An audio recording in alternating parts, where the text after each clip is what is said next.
Fala aí, pessoal, muito boa noite. Estamos aqui para mais um plantão do curso Python Buds.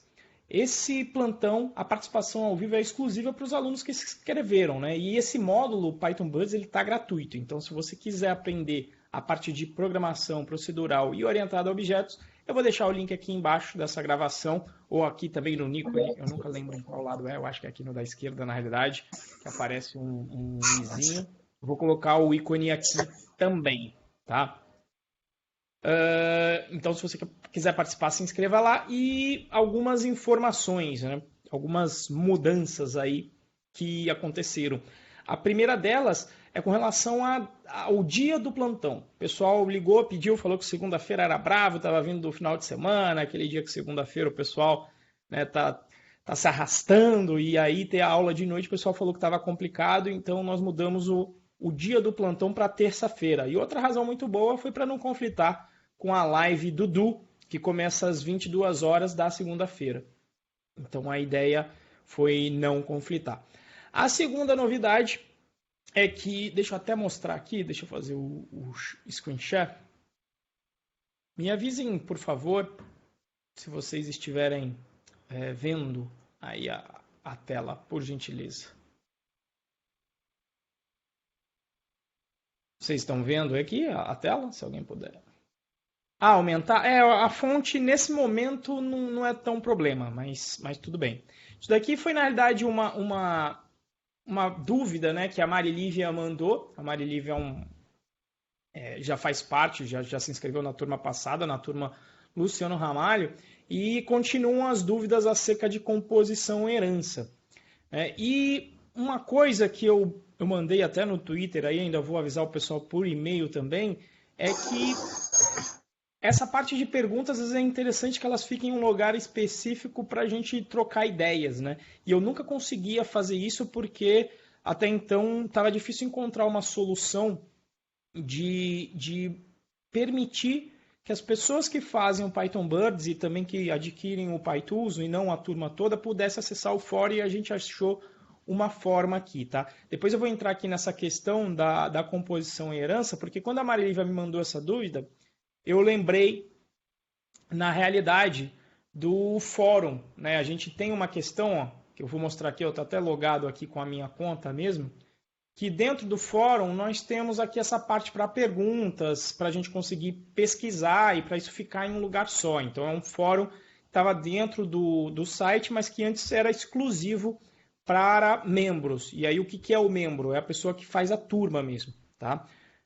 Deixando aqui um spoiler, a turma deve rolar em novembro. Ainda estamos fechando aí os últimos detalhes de prazo, dia específico e data, mas deve rolar em novembro, pouco tempo depois aí da Python Brasil, que vai rolar no final de outubro. Mas o importante é que muita gente, inclusive, ficava me mandando as dúvidas, né, pelo e-mail, e aí o ruim é que não fica um conhecimento cumulativo que as pessoas possam compartilhar.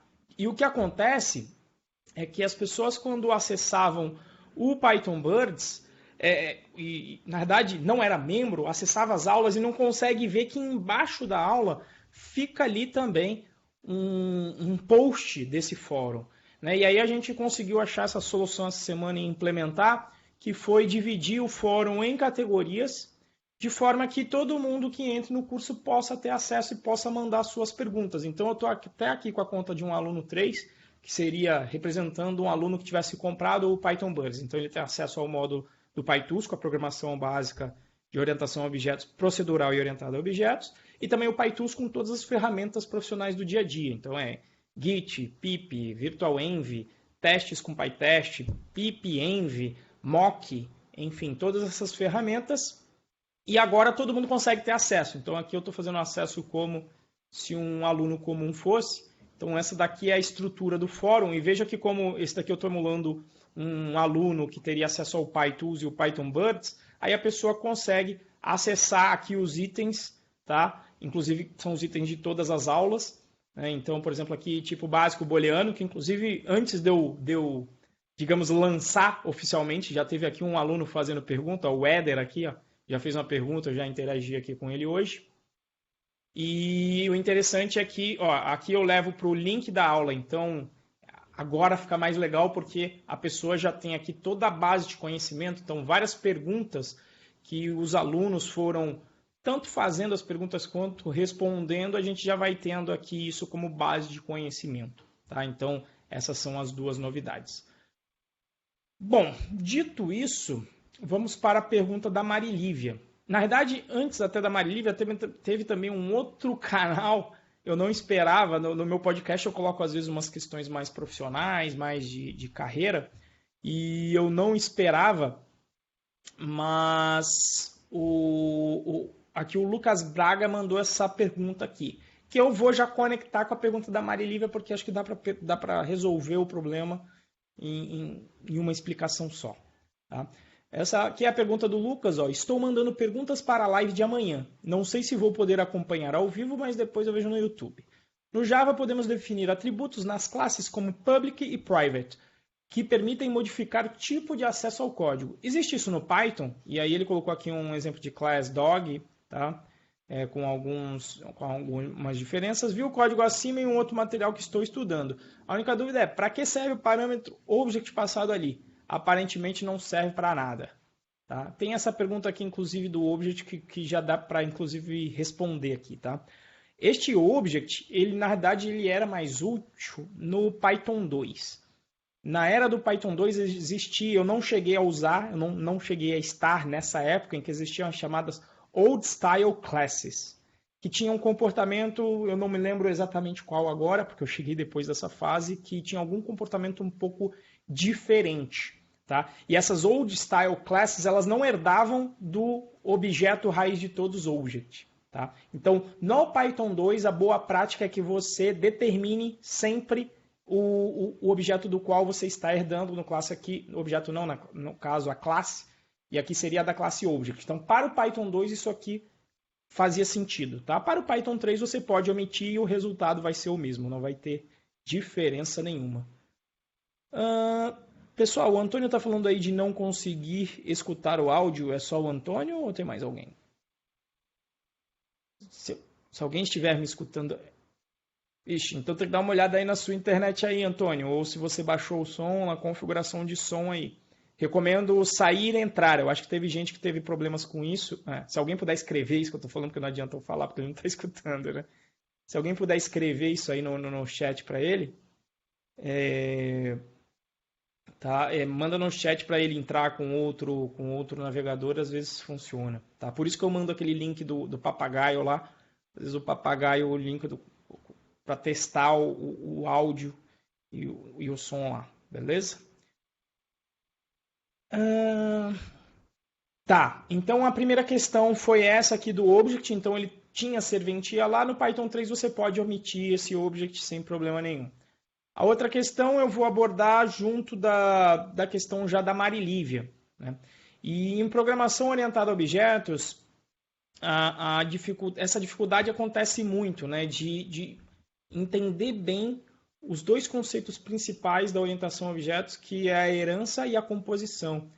E o Luciano Ramalho, até batendo um papo, ele falou que a composição ela costuma ser mais importante que a herança no dia a dia da programação. E o engraçado é que a maioria dos cursos de orientação a objetos apesar disso, começam pela herança. Né? E aí vamos lá. Né? Então, definição do relacionamento. Na herança, um elemento que herda de outro, ele é aquele outro, né? A gente sempre, às vezes o professor sempre coloca aquela classe dos animais, né? Então você tem lá que os vertebrados, você tem duas classes de animais, os vertebrados e os invertebrados, e a característica dos vertebrados é que eles possuem vértebra.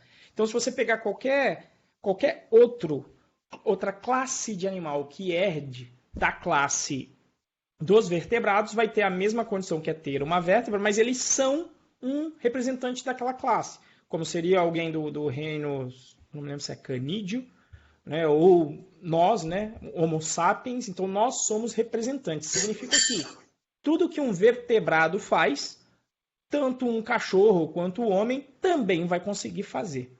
Tá? E a ideia é que nós consigamos substituir, onde pode ser usado um vertebrado, você deve poder utilizar qualquer subclasse. E aqui no exemplo da Marilívia, ela tentou modelar um problema de posto de gasolina, e a gente estava trocando uma ideia aqui no fórum, né? E aí eu estava vendo isso, eu vi aqui, ó, o Class, posto de gasolina, onde ela queria colocar aqui, né, os 3 tipos de bomba, criou 3 métodos, cada uma com o seu valor de abastecimento e o valor da gasolina aqui no caso, né? E beleza. E aí depois o que ela fez? Ela herdou, ela fez a bomba de gasolina herdar de posto de gasolina. E aí o que acontece? Foi a brincadeira que eu fiz lá embaixo para ela, apesar do erro, eu resolvi o erro que ela tinha, mas eu falei, olha, a única questão é que a bomba herdar de um posto não faz tanto sentido semanticamente. E aí por que eu falei isso? Porque você não usa uma bomba de gasolina no lugar de um posto. Um posto, se a gente for pensar aí, opa, no one is sharing video. Ah, não. Isso não foi para mim não. Vocês continuam vendo o vídeo aí?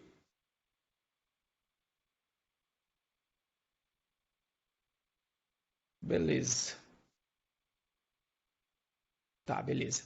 Então, você não consegue utilizar uma bomba de gasolina, simplesmente uma bomba no lugar de um posto, porque um posto ele é composto de várias coisas, entre elas bombas de gasolina. Um posto, inclusive, pode ter várias bombas de gasolina, pode ter uma loja de conveniência, pode ter, sei lá, um lava rápido, pode ter um frentista, pode ter várias coisas que uma bomba só, no conceito de abstração que nós temos de posto e bomba de gasolina, você não consegue utilizar uma bomba no lugar de outro. E aqui fica até de repente um pouco mais evidente isso, que é o seguinte: no posto de gasolina da Marilívia, veja que ela possui métodos abastecer com gasolina, abastecer com álcool e abastecer com diesel, porque são os 3 tipos de combustíveis que estão previstos no posto de gasolina que a Marilívia modelou. Quando você faz a bomba de gasolina herdar desse posto, ele vai poder, ele herda então todos os métodos. E aí qual que é o problema disso? O problema é que você tem uma bomba de gasolina que consegue abastecer com gasolina, com álcool e com diesel. O que seria aí mais condizente, talvez ele só ter o abastecer com gasolina e mais nenhum outro. Beleza? Entendido um pouco aí o conceito? Então, é nessas horas que você pode se perguntar, e tem o conceito mesmo de você se perguntar: a bomba de gasolina é um posto? Se não fizer sentido, aí você muda e faz a pergunta: o posto de gasolina tem uma bomba? Então, se a resposta for sim, então você está falando de composição. Você vai ter um objeto de determinada classe que pode possuir instâncias e várias instâncias do outro objeto. Inclusive, um posto pode conter aí várias bombas. Tá? Deu para entender aí do ponto de vista semântico, galera?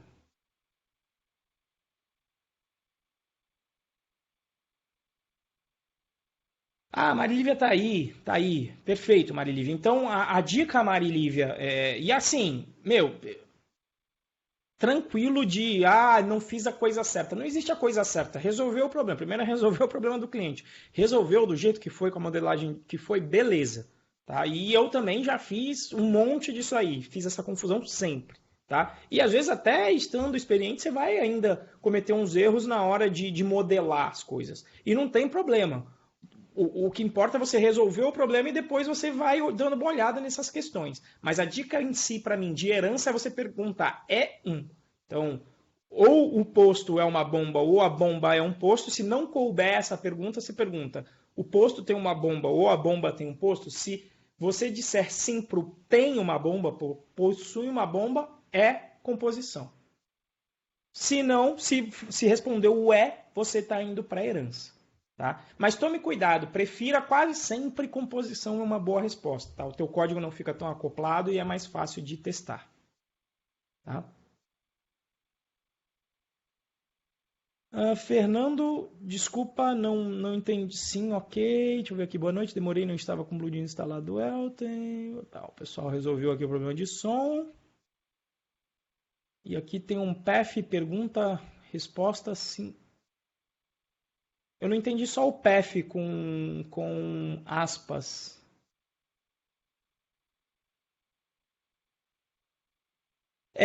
E aí quando é composição, e essa é a dificuldade, né? Não é uma classe que está compondo com outra. Na verdade, é um objeto que se compõe com os outros. Né? Não é um troço de classe, mas de objetos. Tanto é que para saber quantos objetos estão atrelados e alinhados um ao outro, só tem um jeito, que é executando o código. A herança, você já vê lá no código direto, que foi o que a gente viu ali, inclusive, com a explicação do object para o Lucas. Tá? A herança você logo vê ali, tem a classe e quem são as classes das quais eu herdo. Está ali no código já, na definição da classe. Agora, quantos objetos um objeto compõe, você só sabe executando. E aí vai ser isso que a gente vai tentar modelar aqui agora no exemplo da Marilívia. Tá? Vamos codar. Eu só estava fazendo aqui definindo aqui os conceitos e um vocabulário e as dicas para a gente continuar. E agora nós vamos seguir essas dicas para efetivamente modelar aqui o posto de gasolina. Então, posto de gasolina. Vamos aumentar aqui.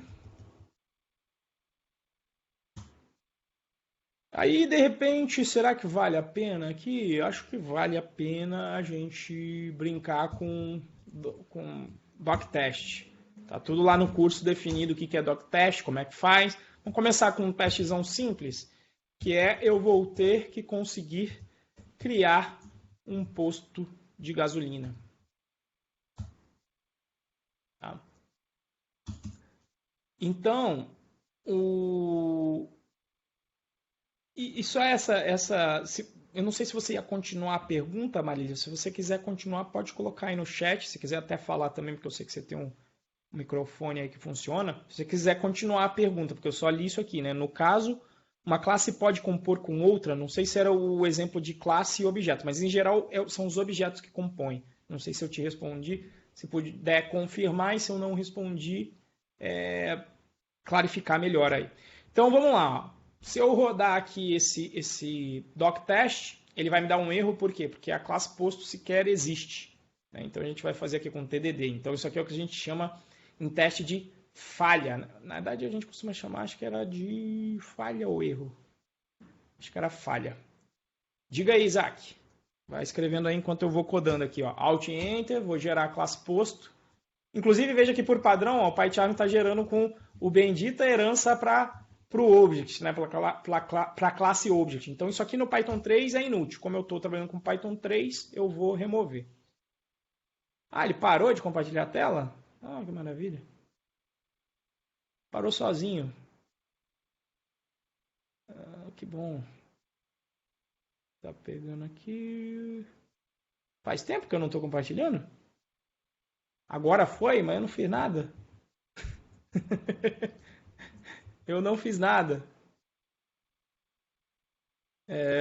Espero que a gravação fique correto. Eu vim aqui agora, ó, eu estou mudando de tela. Eu fui para o fórum e fui para o PyCharm. Vocês estão vendo aí. Talvez esteja com lag no vídeo aí, Isaac. Às vezes é a internet. Vocês viram essa passagem que eu fiz de um para o outro? Tá.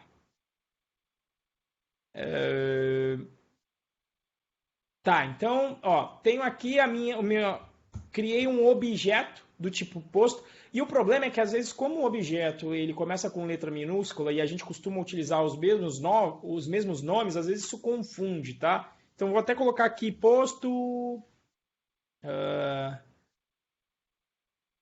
posto Ipiranga, né? Já que nunca tem resposta, a resposta sempre está lá no posto Ipiranga, então isso aqui é o posto Ipiranga, tá? Para ficar bem claro que isso aqui é um objeto que eu instanciei aqui, tá? Então é isso que o meu posto faz. Agora o meu teste deve passar, porque eu já consigo criar o meu posto Ipiranga. E aí a questão é a seguinte, o meu posto, né, eu comecei a construir o meu posto, fazendo analogia com construção de verdade aí mesmo, né? Eu comecei a construir o meu posto e a primeira coisa que a turma vai fazer é colocar uma bomba de gasolina. Tá? E aí, a minha bomba de gasolina, eu vou colocar aqui e eu vou criar uma classe chamada bomba de gasolina. construir aqui a minha classe. Logo depois que eu construo a minha classe, eu vou querer pegar aqui no meu posto.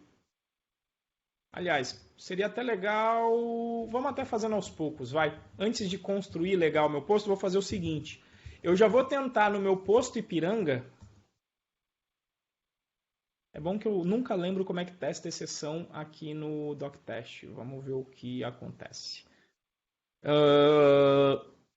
Posto Ipiranga. E aí eu vou, sei lá, abastecer com gasolina, que é mais ou menos seguindo a pegada da Marilívia lá. Eu vou informar, por exemplo, eu vou informar os litros e ele vai informar o preço total. Tá? Então, eu vou informar aqui, vou colocar aqui 20 litros. Abastecimento em volume. Tá? Então, vamos executar aqui o nosso teste para ver o que vai acontecer. Devem acontecer algumas falhas, por quê? A primeira delas é que o método abastecer não vai rolar, mas vai ser abastecer. Ele não existe. O que eu vou fazer? Eu vou criar aqui o meu método abastecer com gasolina, onde aqui eu vou receber o volume do que vai abastecer, e eu vou colocar aqui até uma docstring explicando. Abastece com gasolina de acordo com volume em litros. Posso, inclusive, utilizar lá os annotations, né, dizendo, isso aqui vai ser um float e vai retornar um float. Opa. E aí eu vou passar o volume, é o volume em litros, retorno float com preço em real.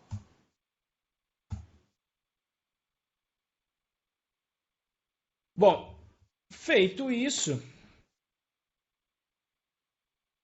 aqui eu já tenho algumas coisas. Imp module. Nossa, cabuloso, hein? Mas é coisa do PyCharm. Qual é o próximo erro? O bomba de gasolina não existe.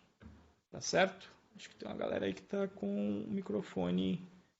Dá uma mutada aqui no pessoal. Se você não for perguntar, eu vou pedir para deixar aí o microfone no mudo, tá? Uma coisa também foi que eu não passei o preço, né? O preço da gasolina para o posto. Porque cada posto, vocês concordam que podem ter... Cada posto vai ter o seu preço. Todo mundo concorda? Cada posto pratica o seu preço específico.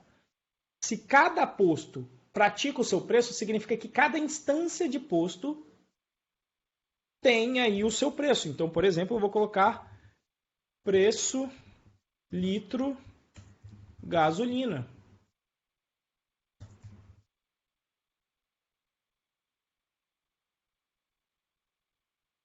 E aí, o preço litro gasolina, o que ele vai fazer? Ele vai me dar quanto que é o preço do litro por gasolina. Eu não sei quanto está o preço agora, vou colocar aqui um preço de, sei lá, 4,15 de gasolina. Tá? E aí, quando ele abastece com a gasolina, o ideal é que ele me retornasse aí o valor. Né? Então, eu vou colocar aqui um valor, 20, vai dar R$ 41,50, R$83, né? É isso? R$83 de valor. Então, isso aí é a parte esperada. Tá? Vamos executar aqui de novo. Já começa a falhar. A falha por quê? Porque aqui eu falei que o meu construtor precisa ter um atributo preço de gasolina. Aí aqui ele não deixa, ele não vai fazer nenhuma mágica, vou ter que fazer na mão mesmo. Tá? Então eu vou criar aqui o meu def init, porque eu quero criar um parâmetro respectivo ao objeto, onde a pessoa, para construir o meu posto, a primeira coisa que tem que fazer é fornecer o preço do litro da gasolina. como eu vou precisar do preço do litro da gasolina dentro do meu outro método, eu preciso que isto aqui seja um atributo de dado. Se chama de atributo de dado em Python. Tá? Então, o add field está aqui. Só que é o seguinte, eu não quero que ninguém de fora do meu objeto consiga alterar o preço da minha gasolina. Tá? Eu vou colocar aqui, então, esse preço protegido. E eu estou protegendo com relação ao quem? Eu estou protegendo com relação a um usuário do meu framework aqui no caso. Por exemplo, no doctest eu sou um usuário desse framework de posto de gasolina. Então eu não quero que o meu usuário do framework consiga vir aqui no posto Ipiranga. Não vai me dar autocomplete? E dar um ponto e descobrir que tem um preço de gasolina público. E isso está relacionado à pergunta do Lucas, que a gente viu lá no início, que estava lá no Telegram. Tá? O que outras linguagens fazem? Uma linguagem como o Java, ele te dá umas palavras reservadas, que foi o que ele comentou, que é o private. Se eu colocar um private, o usuário não consegue acessar de nenhum jeito. Se eu colocar um público, aí o usuário consegue acessar. E lá ainda tem mais 2 ou 3. Tem o protected, que aí só dentro do mesmo pacote ou as subclasses consegue acessar. Aí você tem ainda o protected, você tem se não me engano, o default, que é quando você não coloca nada, somente dentro do pacote pode acessar. E aí você tem que criar mais 4 palavras reservadas por conta disso. Tá? Putz, Pai Caxias, putz, infelizmente eu gastei minha cota indo para Pai Norte, tá aqui como rasa, aí fica complicado. Não, minha esposa, se eu participar de muito evento, minha esposa pede o divórcio, aí fica complicado. Aí eu não vou ficar muito feliz, aí não consigo participar. Então eu tenho aí uma cota, mas quem sabe aí da próxima. Beleza? Qualquer coisa me avisa aí quando for rolar a próxima. Mas voltando aqui... E aí o que acontece? O Java é aquela coisa de proteger o programador contra ele mesmo. Né? A brincadeira que o Luciano fala e que eu gosto de usar também é que o Java trata você como criança. Então, né, ele não te explica, ó, você vai fazer isso aqui. Não, eu não vou deixar você fazer. Igual a gente faz com criança. Não, eu vou tirar o brinquedo e vou colocar em cima de algum lugar que a criança não consiga alcançar. Né? Então essa é a questão lá do Java, e aí você tem os getters e setters que bem o Isaac aqui lembrou, se alguém puder dar as dicas aí do Fabrício sobre o som, que o Isaac bem lembrou dos getters and setters do Python, e aí do Java, e aí ainda é um outro problema de design da linguagem, só que eu não quero meter o pau tanto aqui no Java, apesar de eu gostar, né? Eu vim de lá, saí de lá há 10 anos e não volto não. Tá? Não volta a não ser que obrigado. Se alguém quiser pagar também muito, não tem problema não. A gente programa no que der mais resultado, tanto para o cliente quanto para o nosso bolso. Né? Mas vamos lá. Só que aí essa natureza do Python de te tratar como uma criança tem um problema. É que às vezes você quer uma licença poética para acessar aquele elemento de verdade. Às vezes você quer isso. E quando você quer isso, você tem que ser adulto para ser dono do seu código e saber que você está fazendo uso de uma licença poética, de uma coisa que você não deveria estar fazendo. E o Python te dá justamente essa maleabilidade. Tanto é que no Java, o que a gente fazia quando eu trabalhava em Java para ter essa licença poética, a gente nunca marcava nada como privado. A gente sempre deixava como default.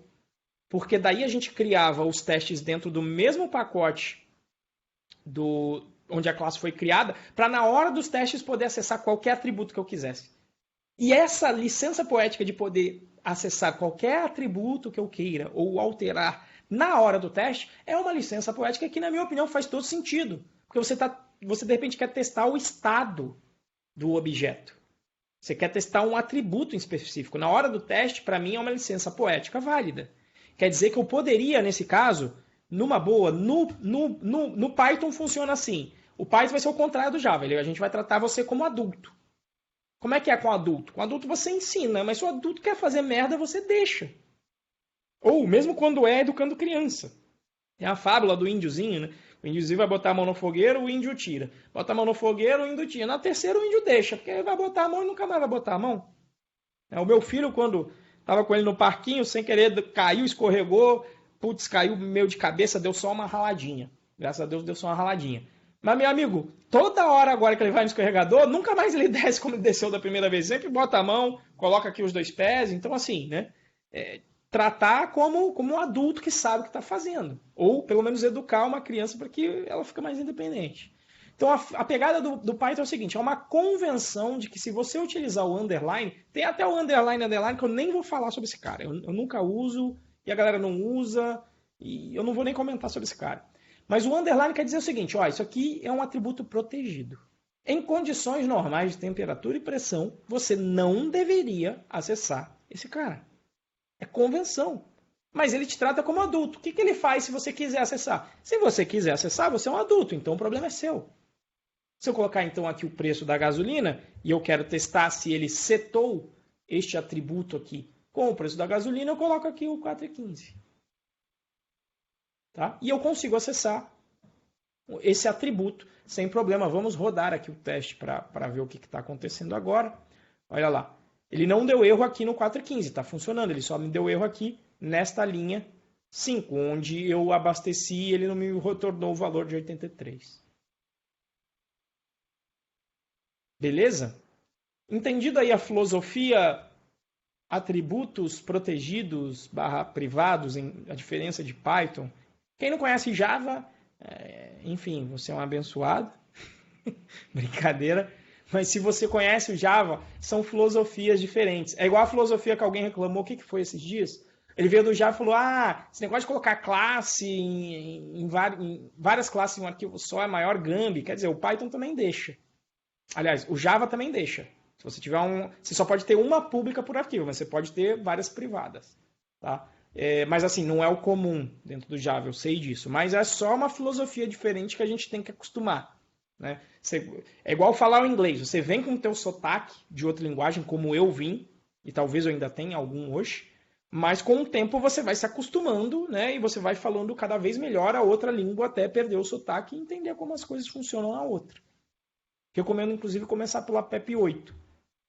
Quando eu vim pro Python, eu programava igual o Java, e eu colocava assim sempre. Ó. Tá? Mas começa pelas normas de boas práticas de codificação daquela linguagem. Bom, vamos resolver aqui. Desculpem aí, a garganta está arranhando um pouco. Vamos resolver aqui o teste que não está passando. Que foi aqui o de 83, né? Porque na realidade eu tenho que, para fazer isso aqui funcionar, eu vou fazer o quê? Eu vou pegar aqui e retornar o preço por litro de gasolina vezes o volume que me foi passado para fazer isso aqui passar. Tá? Então veja que ele passou e a razão de nós utilizarmos os atributos protegidos é que esses atributos protegidos, em geral, eles serão utilizados internamente pela classe para cumprir a sua missão. Nesse caso aqui, conseguir calcular qual foi o montante total gasto neste abastecimento de gasolina. Bom, o outro teste que não passou é porque a bomba de gasolina ela ainda não existe. Então, o que nós faremos aqui? Ó? Eu vou criar aqui, ó, criar a classe bomba de gasolina. Não preciso herdar de object, isso aqui é por conta do Python 2, não sei porque o PyCharm. O PyCharm devia ser inteligente para ver que é Python 3 e não querer fazer mais isso. Aí eu tenho a minha bomba de gasolina e a bomba de gasolina eu vou usar onde? Eu vou usar, na realidade, dentro do meu posto Ipiranga. No posto Ipiranga eu vou colocar posto Ipiranga vai permitir que eu tenha a adicionar bomba. Isso aqui é na hora da construção mesmo. Eu vou adicionar aqui a bomba. Bomba de gasolina, inclusive. E aí eu vou passar a minha bomba de gasolina lá.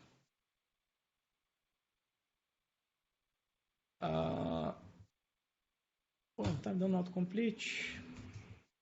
Queria que desse. Tá? Então vamos rodar aqui esse teste para ver de novo o que está acontecendo, o que ele vai me falar. Vai falar, olha, cadê o falha? O atributo posto não tem o adicionar bomba de gasolina, então vamos adicionar a bomba, o método de adicionar bomba de gasolina. Então, esta hora aqui é onde está, assim, explicitada com código na hora da definição do meu posto Ipiranga, tá? Inclusive aqui, na realidade, seria bom se ele desse um erro, em vez de responder 83. Na verdade, isso seria mais legal, ele dá um erro, né? Vou dar um erro aqui, vamos criar aqui um erro. Classe bomba sem bomba. Exception. Porque não ter bomba em um posto de gasolina realmente é uma exceção, né? Então vamos herdar aqui do exception. Não vou colocar nenhuma mensagem, mas poderia colocar para ser mais explícito, tá? E aí a gente vai fazer o seguinte, ó.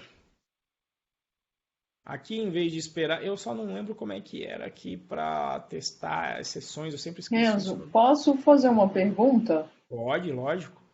Então, no caso aqui, quando você criou lá o objeto bomba de gasolina, e aí você incluiu ele dentro do método adicionar bomba de gasolina. Então, no Isso. caso, eu posso dizer que então esse bomba de gasolina ele está compondo o posto Ipiranga. É isso? Só por olhar o método aqui ainda não. Quando eu tenho composição, de alguma forma, um objeto estará dentro do outro. E isso pode acontecer de algumas formas. Por exemplo, você cria um. Por exemplo, a gente não costuma falar de composição de um objeto para um inteiro, mas não deixa de ser uma composição com um inteiro. Porque concorda que para o posto de gasolina existir, ele precisa compor com um objeto do tipo inteiro, que é o preço de gasolina? Sim. Que É que isso todo... não é comum a gente falar desse tipo de composição, mas isso aqui já é. Então a composição acontece quando um objeto terá como seus atributos outros objetos, ou um conjunto deles, inclusive. Então, pelo adicionar bomba, eu ainda não sei, porque eu teria que olhar só esse código aqui. Quando a gente é usuário, a gente só olha isso aqui. Né? Eu teria que ver de como é que a bomba de gasolina vai parar em algum tipo de atributo dentro de posto. E é isso que a gente vai resolver. Beleza? Entendi. Vamos tentar abastecer. E quando você tenta abastecer em um posto que não tem bomba, aí tem que dar ruim mesmo. Tá? Então vamos fazer isso aqui passar do jeito mais simples possível. Que simplesmente eu vou dar um raise. É o sem bomba que eu chamei, né? Sem bomba exception. Vou jogar aí o sem bomba exception. Vamos rodar os testes. Ele vai me dar um erro, porque ele vai jogar já a exceção ali. Ou pelo menos eu esperava aqui. Olha lá, sem bomba exception. É que eu não lembro como é que eu colocava testes aqui. Como é que era? Eu acho que era alguma coisa assim. Acho que eu tinha que escrever raise. Deixa eu ver se era assim. Vamos ver que erro que ele vai dar aqui.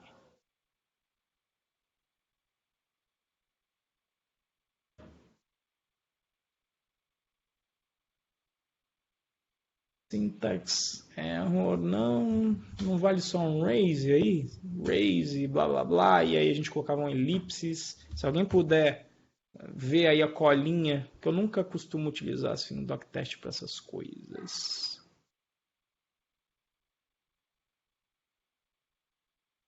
Então eu vou ter que criar um post aqui. Vamos fazer isso então aqui. Se alguém chega aí e me lembrar como é que testa isso aqui, senão eu vou emular aqui agora o que acontece. From o posto de gasolina import posto, e aí nós vamos criar um posto um preço qualquer e chamar o abastecer gasolina passando qualquer valor. Era um traceback aqui, blá blá blá, posto de gasolina, é isso que eu queria ver. Eu acho que aí é o seguinte, eu posso usar... Como é que usa as elipses para eu dizer que eu estou esperando uma elipse aqui bizarra? Eu acho que era alguma coisa assim, com 2 pontos e um... Mas acho que foi o que eu fiz outra vez e coloquei o raise bomb exception e não foi.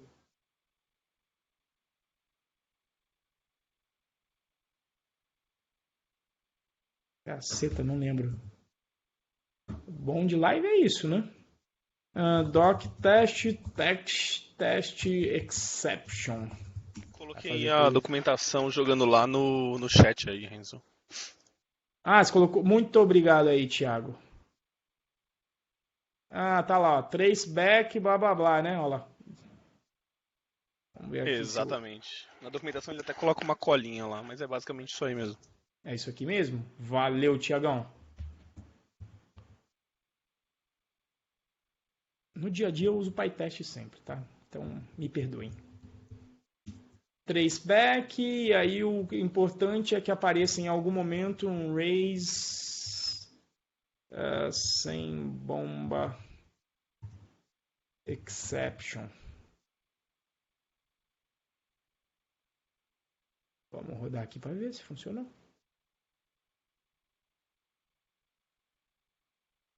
Expected blá. Mas aí ainda tem mais um pouquinho depois do raise exception aqui, tá vendo? Que é mais esse posto bomba de gasolina aqui. E aí eu vou colocar mais umas elipses, né? Quando você coloca elipses é porque ele pode ser qualquer string depois disso. E o que mais que tá pegando aqui? Será que... Eu acho que talvez tenha que ser assim. Não. Cara, eu não vou nem colocar o tipo, eu vou colocar só assim, espera qualquer outra coisa aí depois das elipses e whatever. Vamos ver se ele faz. Também não.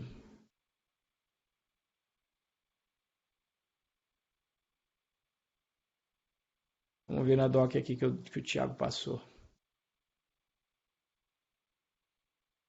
Pá, pá, pá. Spec é porque eu acho que tem que ser exato, inclusive com os espaços. Isso que é meio bizarro. Então, é o seguinte, cadê aquele terminal que eu tinha feito aqui? Eu acho que tem que botar isso aqui exatamente. Eu vou dar uma copiada nisso aqui. Vou jogar tudo do jeito que está aqui dentro. A única coisa é que nos testes de outras pessoas, então, eu teria que omitir isso aqui e colocar as elipses. Vamos ver se agora vai. Botar não também.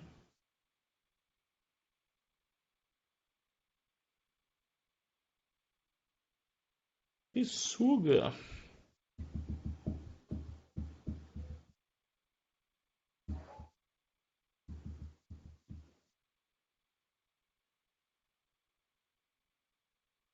Será que isso aqui, as minhas elipses estão no lugar errado? Eu copiei exatamente o que veio da execução no terminal. Aí agora acabaram minhas cartas na manga aqui.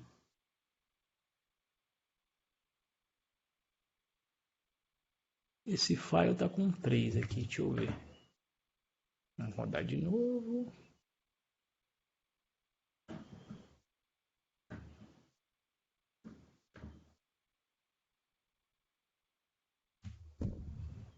About exceptions. Blá, blá, blá. Olha lá. Aqui, a única coisa é o que? Tá com tab, é isso?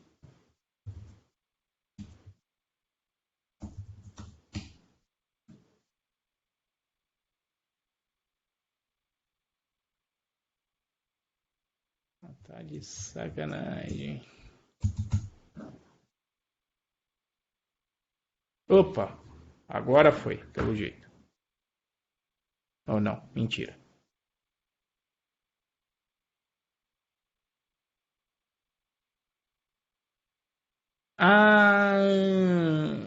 Não. Eu tava esperando que talvez fosse porque isso aqui... Não é o módulo main, porque ele está sendo utilizado... Syntax. Multiple statements found while compute single statement. Eu só deixar comentado por enquanto essas duas aqui para ficar só com o erro que está dando mesmo.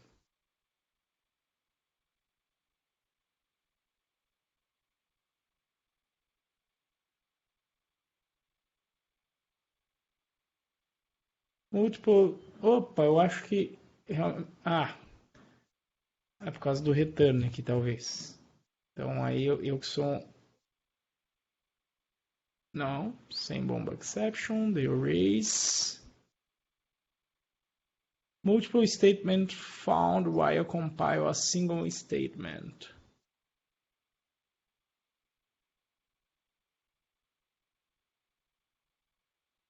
Ah, porcaria, isso aqui tá aqui em cima tem um tempão aí, né?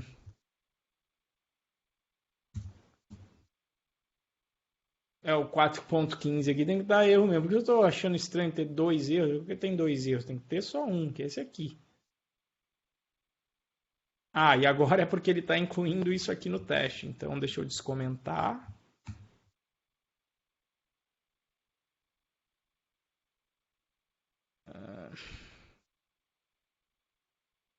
Porra, mas continua, tá de sacanagem. Top runner, posto piranga, abastecimento de volume.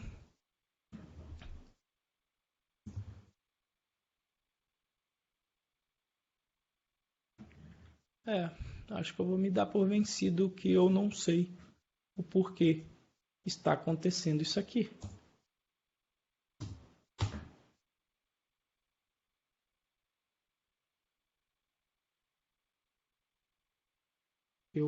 Se eu copiasse isso aqui exatamente, eu gostaria que funcionasse.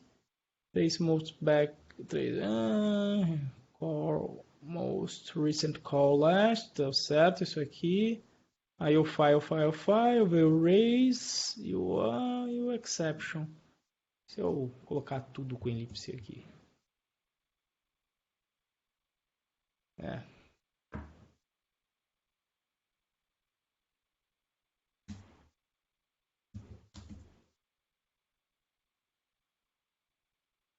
Gente, eu vou deixar essa daqui, ó. Tenham fé que aqui vai dar ruim.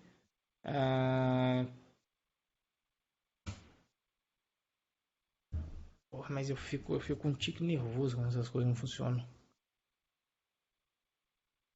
É igualzinho. Doc test can guess whether expect output can be set trace backward. Só de exemplo, value, pass whether blá blá blá. Each line present must. Ignore exception for something part of display the shared position, blá blá blá. Is the line showed the position?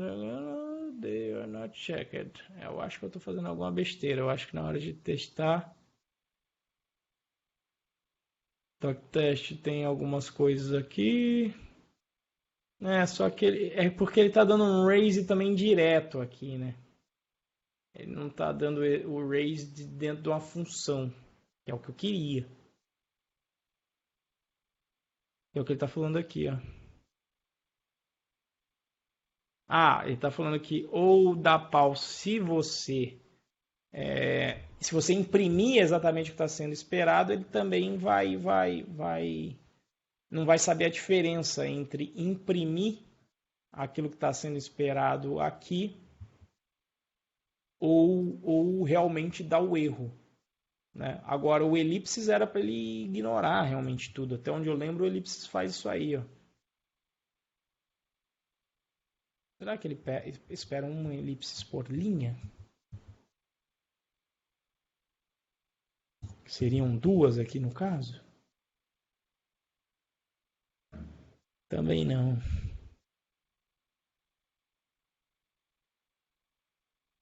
Ai. 1, 2.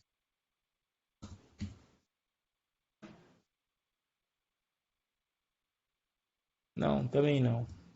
Até onde eu lembrava, elipses ignorava tudo até ver o que tem aqui. Mas enfim.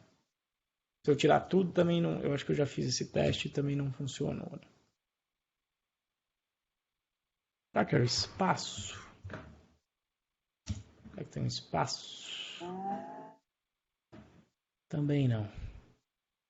Bom, deixa a exceção para lá então, depois a gente aprende a tratar a extensão. Senão eu vou ficar aqui e não vamos resolver o problema que interessa, tá? Vou rodar aqui o teste, vamos ver o que aconteceu. Ó. O adicionar bomba de gasolina. Qual que é a ideia? Na hora que eu abastecer a gasolina, o ideal fosse que eu abastecesse Lucas Braga. O problema é você perde muito tempo tentando prever as saídas. Não seria melhor passar mais tempo pensando na modelagem das classes e métodos? Depende, Lucas. Depende do seu objetivo. Se o seu objetivo for fazer Primeiro que eu não estou usando a ferramenta que eu usaria, que seria o PyTest. Com o PyTest eu resolveria isso aqui em 2 palitos. Mas a sua pergunta é com relação ao doctest ou a teste em geral? Define aí para mim que aí depois eu respondo.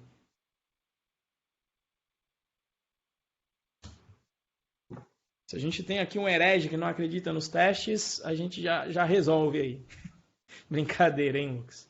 Mas depende.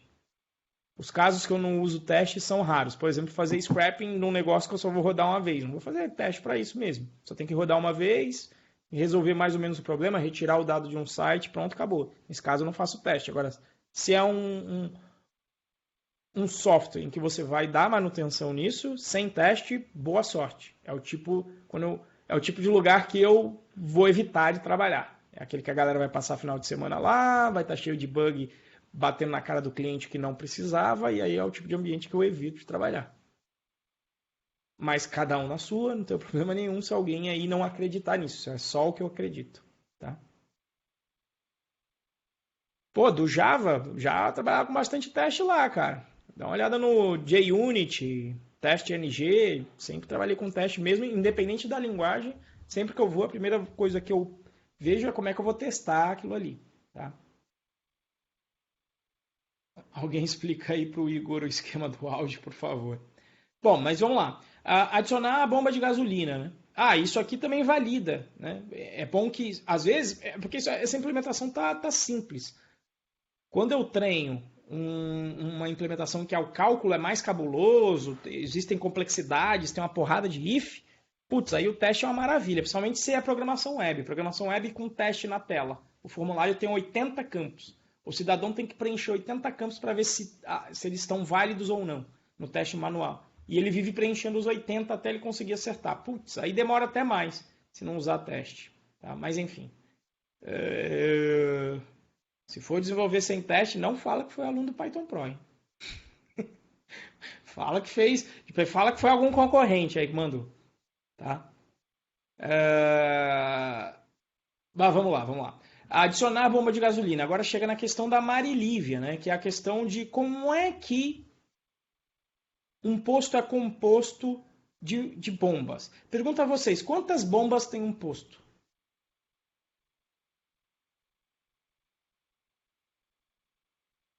Alguém? Pode ser no microfone, pode ser no chat. Depende, a gente não sabe, né? Mas um posto, vamos então tentar modelar melhor, né? O depende de, no mínimo, um número arbitrário de bombas. Beleza? Dá uma olhada até, Lucas, no Python Birds lá eu já falo de testes, né? Vê como é legal implementar o Python Birds quando alguém escreveu os testes, no caso eu.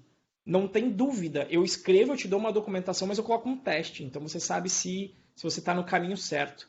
E se você quiser mudar a implementação para alguma outra coisa qualquer, você tem garantia que o que funcionava continua funcionando, os seus testes passaram. Não garantia, mas uma garantia maior do que se não tiver teste. Então ele te dá segurança na hora de mudar o sistema. Então por isso que eu falo, teste só se for no sistema que você vai mudar.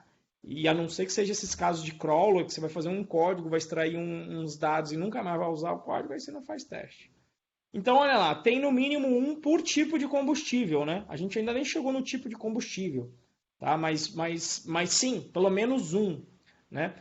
Então, vamos dizer que eu tenho, inclusive, 2 bombas nesse aqui. Que eu vou adicionar essa, eu já vou adicionar uma segunda bomba aqui assim, ó, gente. Já vai ser diretamente construindo uma bomba de gasolina já, sem nem dar nome. Por quê? Porque, de repente, eu não quero usar a segunda bomba de gasolina, eu quero simplesmente eu quero simplesmente pegar aí essa bomba e tenho a segunda. Então, nesse caso aqui, tem duas bombas de gasolina.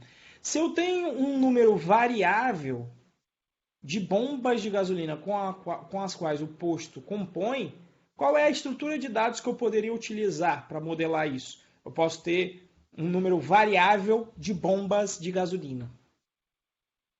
Em que estrutura de dados que eu colocaria isso? Uma lista?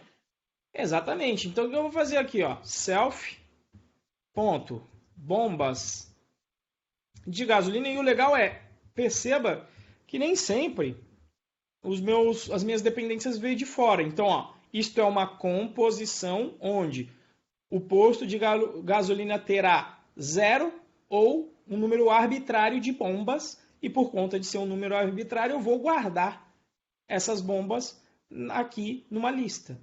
Se eu vou guardar numa lista e eu vou precisar da bomba de gasolina na hora que eu for encher aqui a minha bomba, eu vou fazer o quê? Eu vou então guardar essa bomba de gasolina, né? Eu vou instalar no posto, digamos assim, esta bomba de gasolina. Então vou dar um append, bomba gasolina, e aí está instalado para quando eu quiser utilizar essa bomba. Aí, depois disso, eu posso começar a... Como é que a gente modelaria isso aqui agora? Porque seria legal... Eu ainda queria dar uma exceção aqui, na verdade, de sem gasolina exception. Tá? É que como eu ainda não soube testar as exceções, eu não quero fazer aqui o caso de exceção. Quero fazer só o caso de ok. Tá? Mas eu vou ter uma outra exceção aqui, porque vamos tentar pensar no posto. Eu acabei de construir um posto, coloquei 2 bombas nele.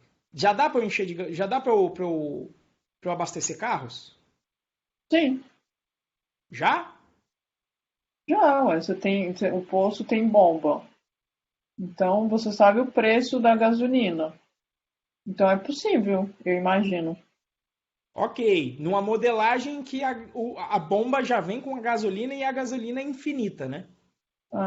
Então no caso eu teria que ter tanque de gasolina na bomba. Poderia, de repente, né, ter um tanque, né, o posto poderia ter um tanque de gasolina na qual as bombas se acoplam. Porque, em geral, a gasolina não vem da bomba, vem daquele tanque embaixo, né? Ou, às vezes, Sim. tem vários tanques, inclusive, né? Mas vamos simplificar. Cada bomba tem o seu tanque. Ou então cada bomba teria um tanque. Isso, ou cada bomba tem um tanque, ou, sei lá, o posto de gasolina já tem o tanque. Né? Então, vamos dizer isso.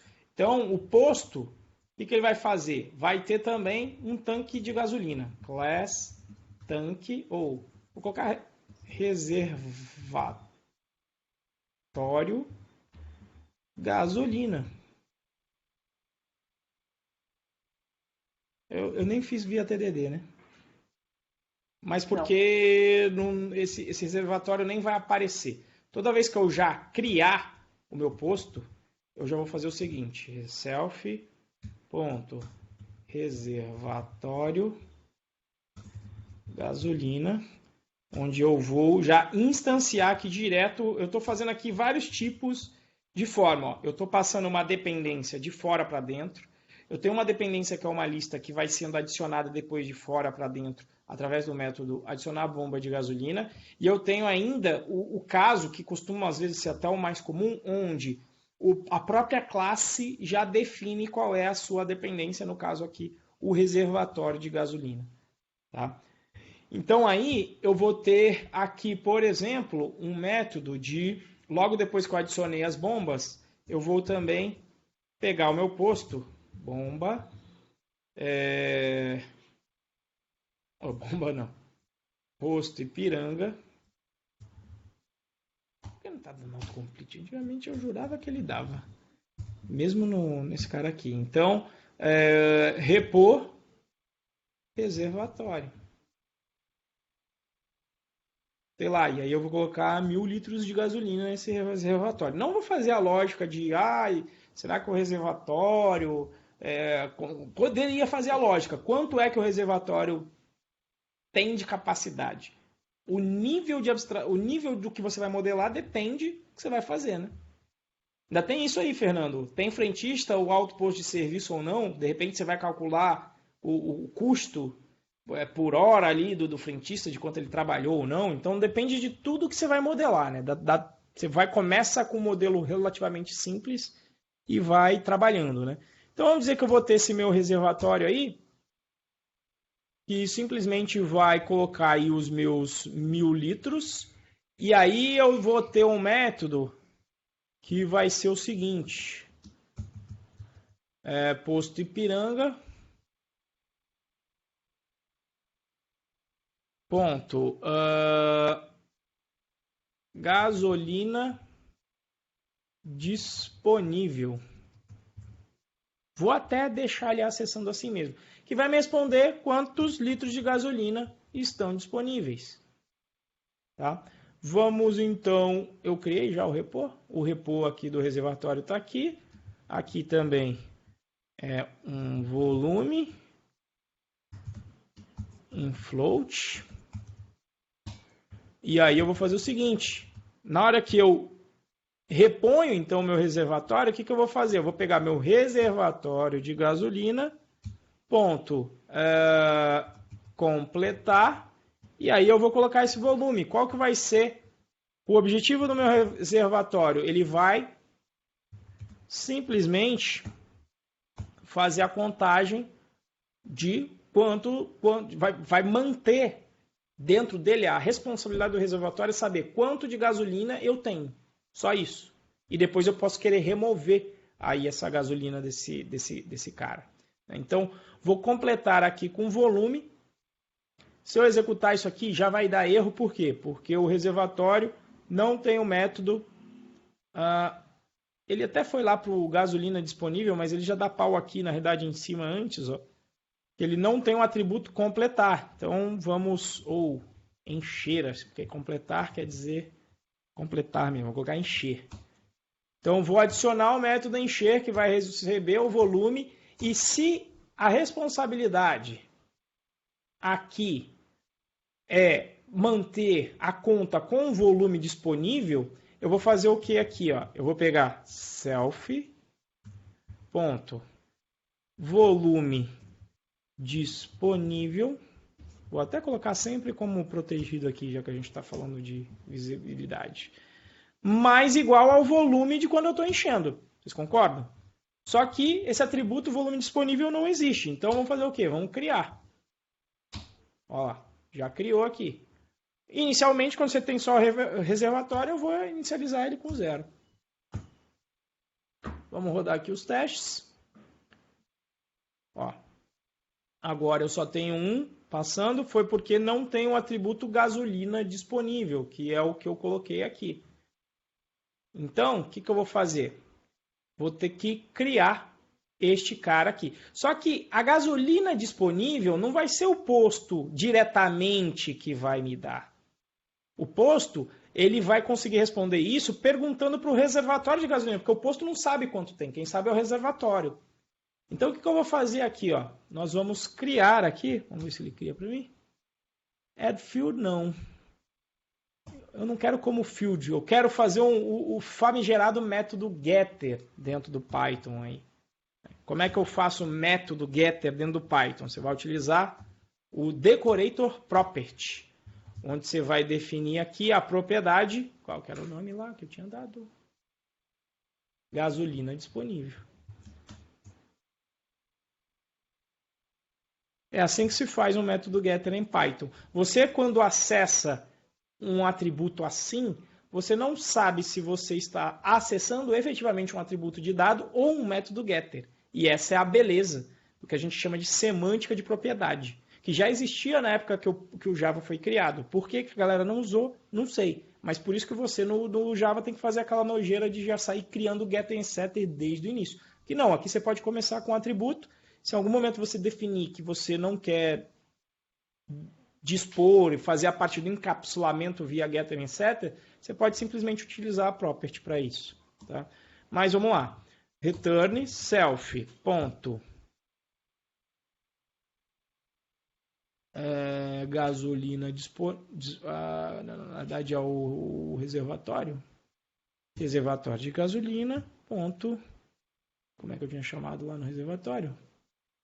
Chamei de volume, por exemplo, ó, aqui ó, o volume disponível, eu quero permitir o acesso a ele. Vou tentar colocar aqui, ó, volume, não é o protegido, porque eu estou dentro da classe posto que não deve conhecer a estrutura interna desse reservatório aqui, né? Vou rodar, vai dar ruim, porque o volume disponível não existe. O que a gente vai fazer? Ou você adiciona o volume disponível, ou você também faz com que ele seja um get aqui, né? Mesma coisa que a gente fez ali embaixo. Então, vou fazer assim, ó. Def arroba property def volume disponível, e aí ele só retorna. Tá parecendo quase Java isso. Self. Não é isso que eu costumo fazer no dia a dia, tá? Só estou fazendo para elucidar a pergunta do Lucas. Em geral, a gente começa com o atributo normal, não sai tratando da visibilidade logo de início. Pode ser o autosserviço aí, tá? O recurso de teste é do Python, Lucas. A única coisa que o PyCharm me dá é a forma de eu rodar assim. Mas você pode rodar via linha de comando. Lá no módulo Python Burst tem uma parte de doctest que eu explico lá como é que funciona e como rodar via linha de comando. Tá? Os meus testes passaram, maravilha. O que mais que eu posso fazer aqui, né? O que faltou? Por exemplo, uns testes mais rebuscados, né? Se eu abastecer mais 1.000, eu vou esperar que tenha 2.000 litros de gasolina disponível. Opa, e aí deu ruim, né? Por que isso aconteceu? Tá. Não, mas aí tem que perguntar de novo quanto da gasolina disponível existe. Vamos ver se passa. Olha lá, beleza. Então, o controle da gasolina disponível tá ok. Eu estou conseguindo resolver. Eu só teria que ter agora a questão do abastecimento com gasolina. Talvez eu tivesse que passar o volume e qual que é o número da bomba. Porque aí, de repente, você consegue atender um volume maior de carros. Tá? E aí você poderia ter aqui a modelagem de um tempo que o carro demora abastecendo. Mas, enfim,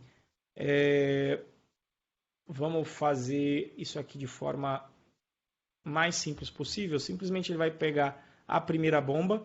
Então, se o tamanho das minhas bombas de gasolina for igual a 0, eu dou a exceção de que não tem bomba. Agora, se eu não dei exceção, significa que eu tenho pelo menos uma, né? Então, eu só vou fazer a lógica aqui de pegar a primeira, tá? Vou pegar minha bomba de gasolina, vou pegar logo lá a primeira. Por exemplo, posso dizer para ela, bomba,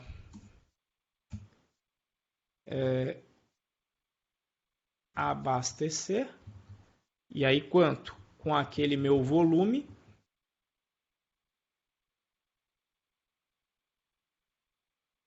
Apesar que o volume seria bom se tivesse passado o preço aqui quando ele foi adicionado, né? Porque tem um preço pelo litro da gasolina. É bom se ela mantivesse o preço. Mas vamos dizer que a bomba simplesmente vai contar quanto que foi abastecido nela, porque é isso que uma bomba faz, né? Tem que estar calibrada, tem que dizer quanto de volume ela abasteceu. Vamos, por enquanto, deixar que ela só abastece. E logo depois que a bomba abastece, além dela contabilizar quanto ela abasteceu, obviamente que fisicamente acontece o quê? O meu reservatório tem que ser, sei lá como seria isso, né? Encher, o contrário de encher seria, sei lá, drenar. Tem que drenar esse volume de lá. E aí, então, a gente começa a fazer a brincadeira de efetivamente... Cadê a parte de abastecer? Eu tirei, né? Então, vamos lá.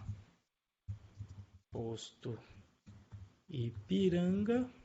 ponto abastecer com gasolina. Se eu abastecer aqui 20 litros, eu vou ter que ter o preço total que eu tinha feito aquela hora, que eram os 83. E o meu volume disponível vai ter que diminuir em 20 unidades, em 20 litros. Então, eu vou ter 1.800. Ó, 1.800... Sim. 1980, né? O cérebro já está falhando aqui. Tá? Então, vamos ver aqui o que está acontecendo. Aqui faltou então dar o return com o preço que estava antes. Vamos rodar os testes para ver o que acontece. Abastecer com gasolina aqui já deu ruim. Por quê? A bomba de gasolina não tem abastecer, é verdade. Então, nós temos que... Inclusive tinha uma forma, né? Eu não vou lembrar agora. Eu sei que tem uma forma de tipar, inclusive esses caras aqui. Eu esqueci como é que era. Acho que era assim. List do typing, aí eu coloco uma bomba de gasolina. É isso mesmo. Não de tipar, mas eu tô dando uma dica porque aí o PyCharm me dá os autocompletes aqui da vida, tá vendo? Agora ele botou cinzinho aqui, porque como eu disse qual é o tipo dos objetos que estarão dentro dessa lista, aí ele sabe que é uma bomba e que não tem o método abastecer. E aí ele me ajuda com autocomplete. Para isso que serve basicamente a annotation. Ó. Abastecer no volume. Por exemplo, isso aqui poderia ter um self.volume total abastecido mais igual ao volume que me foi passado aqui. Mas inicialmente, quando você tem uma bomba, quantos litros ela já abasteceu? Quando você constrói a bomba, ela ainda não possui nenhum litro. Então vamos inicializar aqui, ó, Alt Enter, para 0, que abasteceu 0 litro.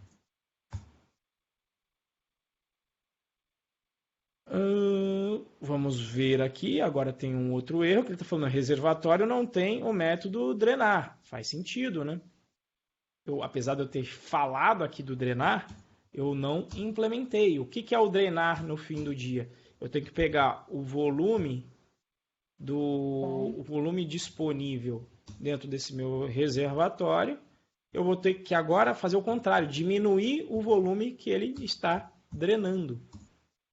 Se tudo isso estiver certo, vamos ver o que acontece. Ó, todos os testes passaram.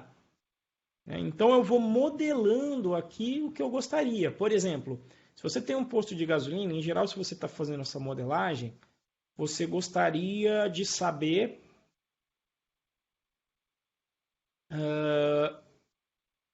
o total de gasolina, na verdade, o total por bomba. Quanto as bombas carregaram nesse dia? Então, por exemplo, podia ter algo assim, ó, posto Ipiranga, eu não sei se chama sangria também, eu sei que quando você fecha o dia no caixa em comércio, às vezes eles chamam de sangria, que você quer contabilizar ali o que aconteceu, né? Então, sei lá, Não pode ser controle de abastecimento? Maravilha, controlar abastecimento. E aí, vamos dizer que esse cara vai me dar um relatório aqui assim. Uma lista onde ele vai falar assim, bomba 1, e aí ele vai, vamos colocar até aqui uma stringzinha bacana, assim, ó, 20 litros. Se eu seguir essa regra, né, quantas bombas tem no posto? Bom, até agora você criou 2, eu acho.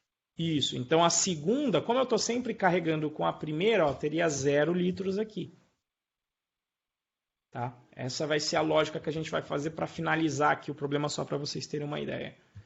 Então, se eu rodar os testes, vai dar ruim porque o controlar abastecimento não existe. Agora ele existe. Como lá ele estava querendo retornar uma lista, eu vou colocar uma lista aqui. Vamos já rodar só para ver que vai mudar de falha para erro. Né? Ó, ele espera 2 elementos. O que eu vou fazer aqui? Eu vou pegar lá mais ou menos o template que ele quer. Bomba 1, 20 litros. Quem é que vai variar aqui? Vai variar isso aqui, que é eu vou chamar de N-bomba, que seria o número da bomba. Vou criar aqui um F-string. E vai variar a quantidade do número de litros aqui, então o volume. Agora eu tenho que o quê? Baseado na minha bomba, gerar isso aí. Então o que eu vou fazer? Eu vou querer pegar então a primeira bomba, pegar o seu respectivo volume. Inclusive seria aqui... Como é que eu chamei lá? A bomba só foi abastecer, volume total abastecido. Vou chamar só de volume. Ó, veja que aí, como eu vou fazer com property, eu nem preciso criar com o mesmo nome, inclusive, não posso colocar um nome qualquer. Vou colocar só volume total. Aqui, ó.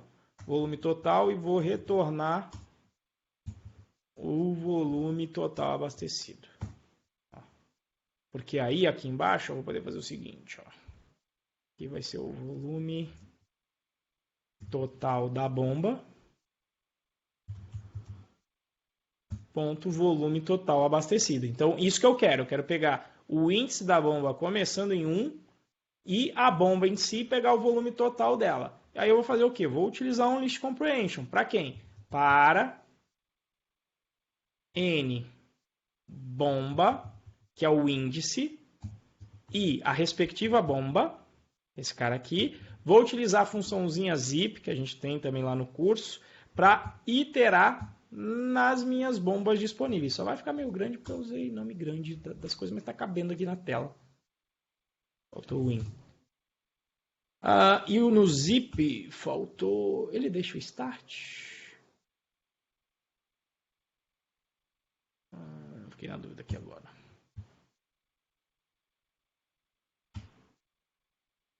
O zip começa em 0, então na verdade eu vou colocar aqui nbomba mais 1 aqui.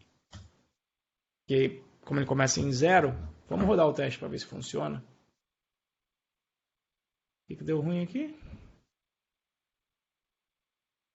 Not enough mass to unpack. Search got. Eu esperava 2 e encontrei 1.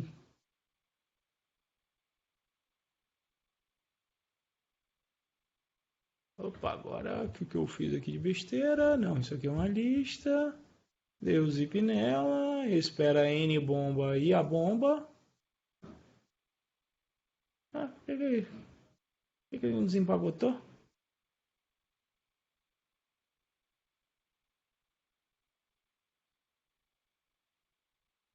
Sim, Igor.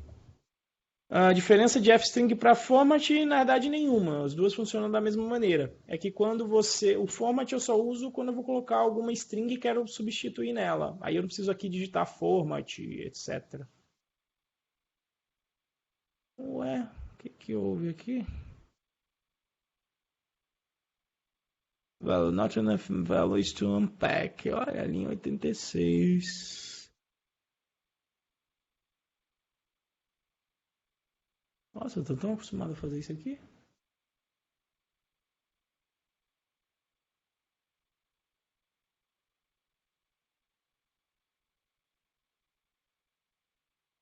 Rapaz. Bomba, nitros, em zip de self bombas. Nossa, será que eu peguei um zip errado aqui? Não. O zip faz isso aqui, né, gente? Só relembrando aqui, ó. Zip, list de zip, de range, de range não, de... não é zip, idiota. Eu que tô mongolizando aqui. Sabia que eu tava fazendo alguma coisa errada. Ninguém me corrigiu aí, pô. Eu estava até sentindo falta, porque o enumerate ele tem um métodozinho que você diz qual é o start dele. Ó. Tá aqui para baixo. Enumerate, ele tem isso que eu estava procurando, ó, tem um start. Eu posso dizer, ó, começa em 1 a contagem. É o enumerate, o zip é outra coisa. Desculpem aí. Ao vivo é assim. Olha, passou. Funcionou. Quando eu passo de primeira, às vezes fico até meio bolado, né? Então, às vezes eu vou lá e mudo aqui o input só para ver que, não, deu erro. Eu sei que o teste rodou mesmo, porque agora deu erro. Vou voltar aqui com S agora, tá? E aí você vai fazendo a modelagem de acordo com o que você espera, né? Você poderia modelar aqui como é que o posto faz, você pede para abastecer e aí ele vai fazer uma organização de para qual fila do posto você vai mandar o carro, porque, sei lá, você está querendo modelar fazer uma simulação de abastecimento que você quer saber quantos carros você consegue abastecer, enfim, aí vai por isso. Mas o importante era isso aqui, ó. Você tem a composição aqui dentro, nos atributos de dados do objeto posto. Perceba que essa composição pode ser feita de várias formas. Você pode ter a composição aqui, que eu brinquei que não deixa de ser uma composição também para um tipo inteiro. Você pode ter para um tipo mais complexo, que foi aqui o reservatório de gasolina. Você pode ter, inclusive, um container de todos que são vistos no curso Python Buddies, que é uma lista, um dicionário. Depende muito do problema que você vai resolver. E aí você poderia fazer uma lógica de, eu vou alternar o meu abastecimento. Cada hora eu vou jogar o usuário, o carro que vai abastecer para uma bomba. E aí depois eu quero fazer... Porque aí depende das perguntas que você quer fazer para o posto, né? Você pode perguntar quantos litros cada bomba coletou, para eu bater isso com reservatório, por exemplo. Né? E aí, se você pegasse lá no reservatório, você poderia ter um cheque, né? Todas as bombas a gente abasteceu isso. Eu poderia bater o resultado de cada bomba com o financeiro, para ver se bateu lá, se está batendo o resultado financeiro que saiu lá nas maquininhas de cartão com o que está na bomba. Eu poderia bater a somatória de tudo que tem na bomba, se está batendo com o que tem no meu reservatório, porque se não me bater é porque alguém está roubando direto do reservatório. Né? Então é mais ou menos por aí. Ou o contrário, né? Por exemplo, a fiscalização quando bate no posto. Né? Na verdade, você carrega lá um determinado volume que você conhece. A bomba diz que é 20, mas quando você vai ver no volume são 10. Então é alguém que está dando o gato na bomba. Enfim, aí a gente vai modelar de acordo com o problema que a gente quiser resolver. Deu uma clareada aí, Marília? Cadê? O Lucas ainda está aí também? Sim, deu sim. Então, assim, só para finalizar aqui, você pode voltar lá no posto, porque aí acho que fica melhor para eu visualizar e para eu explicar na classe do posto. Então, assim, no caso, a minha classe posto aí, ela é composta pelo inteiro, e aí ela é composta por uma lista e por um outro objeto que é o reservatório. Isso. Tudo isso aí compõe a minha classe posto e pelos métodos. Isso. Aí eu só fiquei pensando o seguinte, na minha percepção, né, o abastecer gasolina, para mim ele faria mais sentido dentro do bomba de gasolina, né, porque eu penso o ato de abastecer, quem faz é a bomba, mas então, nesse seu abastecer aqui, ele é só a gestão do abastecimento. Poderia ser só a gestão, e aí eu estou tentando também seguir o que eu entendo, né? Porque eu entendo que a bomba ela está colada no reservatório lá embaixo.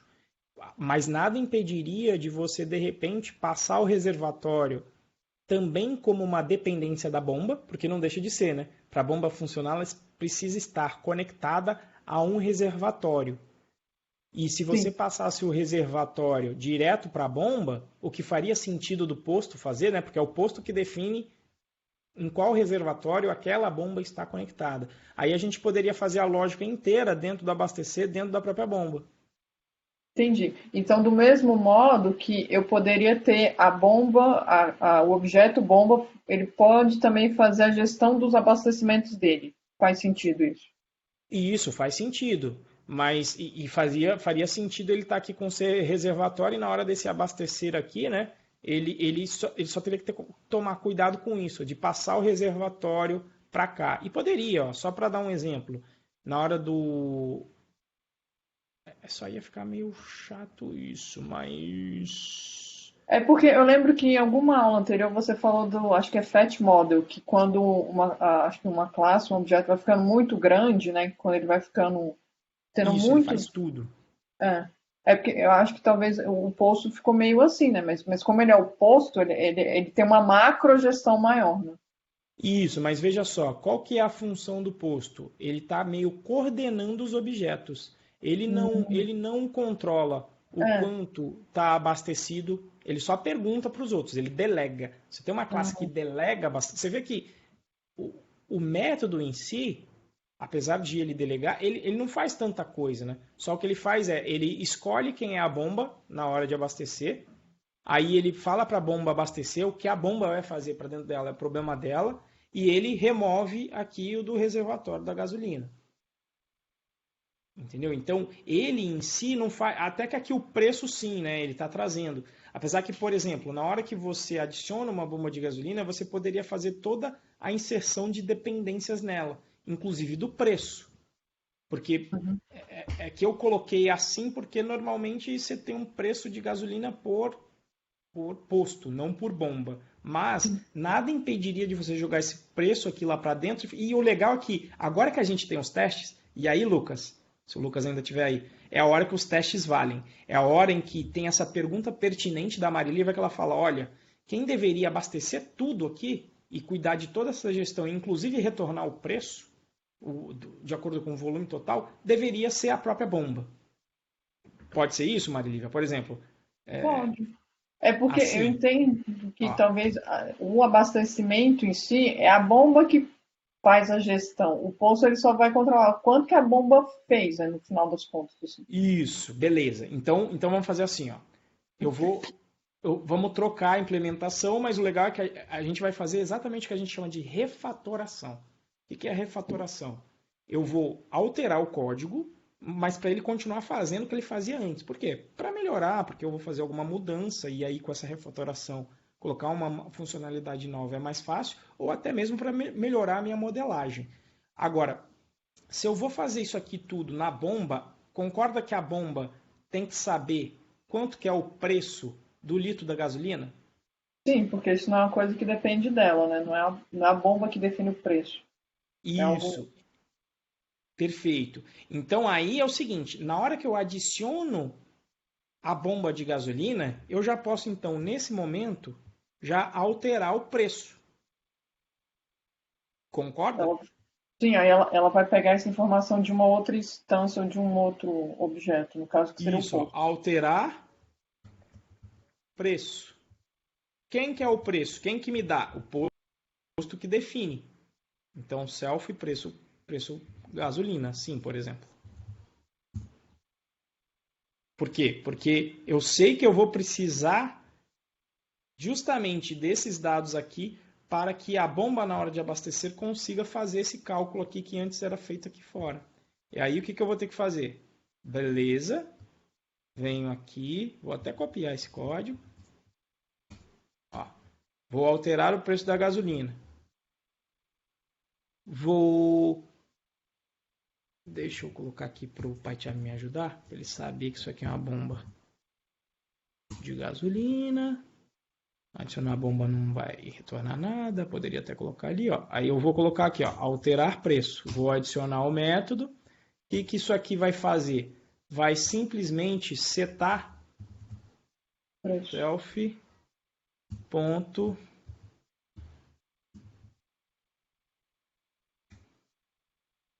Vou até colocar aqui só preço, porque se já está no negócio seria meio redundante.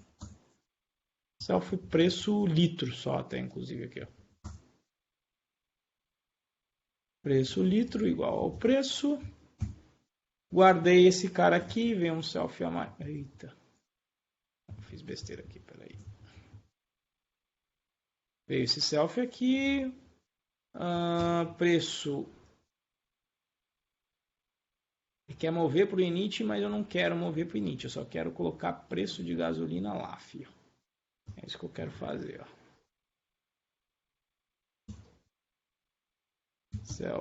Self.preço litro igual a known. Nem gosto de usar known também, mas tem para hoje. Ó, passei o preço para lá. A partir do momento que eu fiz isso, eu vou poder então retornar lá o cálculo do litro de gasolina, que vai ser lá o self ponto preço por litro vezes o volume. Então, primeira parte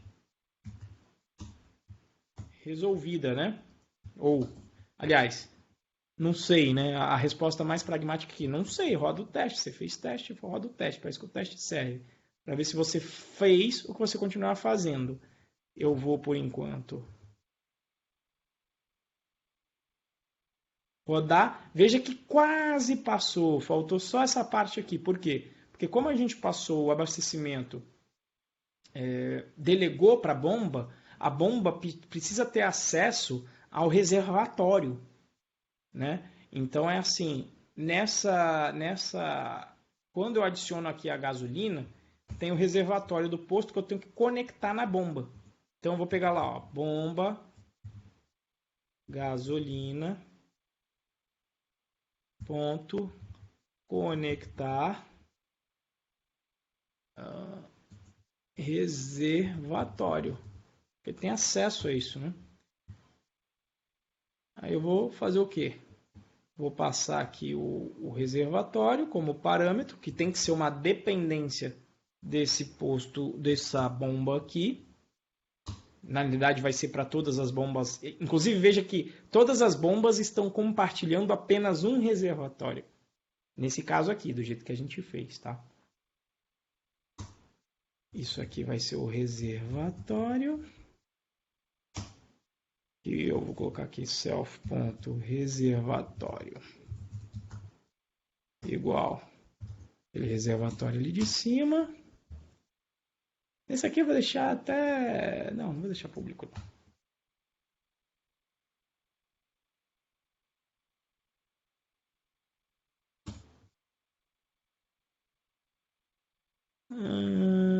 Move attribute init. Não. Queria só que você criasse. Para mim você não criou, mas tudo bem. Self.reservatório igual a nulo. E a única coisa que ninguém me corrigiu foi colocar o abastecer aqui. Vamos rodar os testes, depois de refatorar. Opa, ainda falhou? Ah, tá, porque falhou porque na hora de abastecer eu não estou removendo lá o negócio do meu reservatório. Né?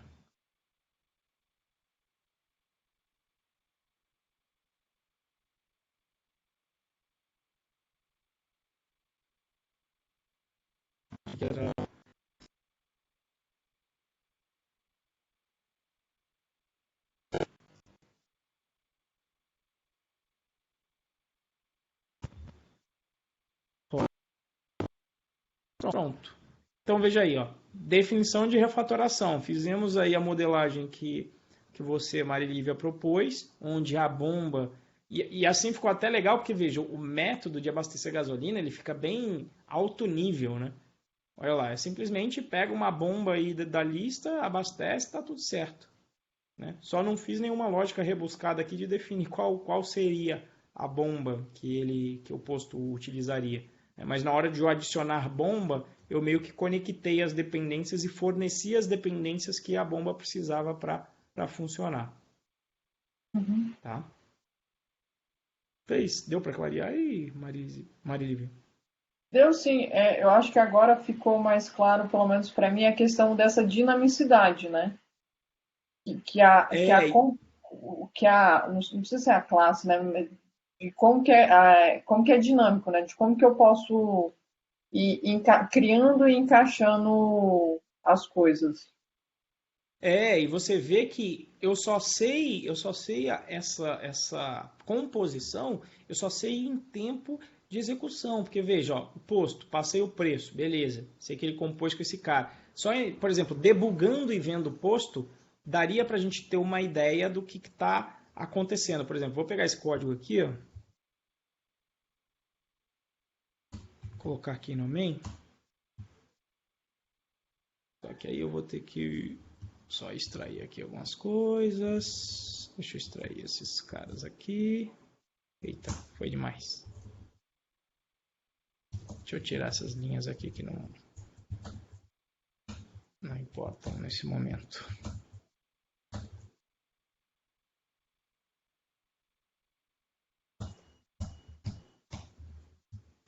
Ó, vou colocar aqui em modo debug aqui, ó. Ah, porcaria, agora eu quero rodar de verdade, não quero docstash. Ai, PyCharm, de vez em quando você me trola. Eu, por enquanto, tirar isso aqui. Só para ele rodar aqui direitinho. Puta, agora ele decorou. Ó, vejo que o PyCharm está até reclamando aqui acesso a atributo privado. PyCharm, não me trole. Pronto, agora ele vai funcionar. Era para ele ter apagado. Deixa eu dar uma play aqui. Agora vamos rodar aqui em modo debug.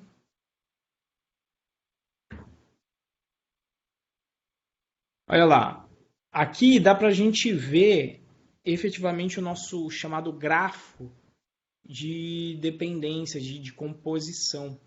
Então, olha lá, o posto Ipiranga, ó, dá para ver quem são as dependências dele. Ó. Tenho a minha classe lista, então nesse momento ele está compondo com um objeto lista que não possui nenhum elemento dentro dele. Não é correto, aliás, não é correto não é usual dizer que ele está compondo com um tipo primitivo, mas ele está, que é esse cara aqui. Ele está compondo já com um reservatório de gasolina, então já tem esse objetinho aqui, que é esse cara que termina aqui com B8, que inclusive vai ser compartilhado com minhas bombas, né? Então aí eu venho, ó, crio a bomba. Dá para ver com quem a minha bomba compõe. Nesse momento tem esses dois objetos nulos, que é o preço por litro reservatório e o volume abastecido igual a 0.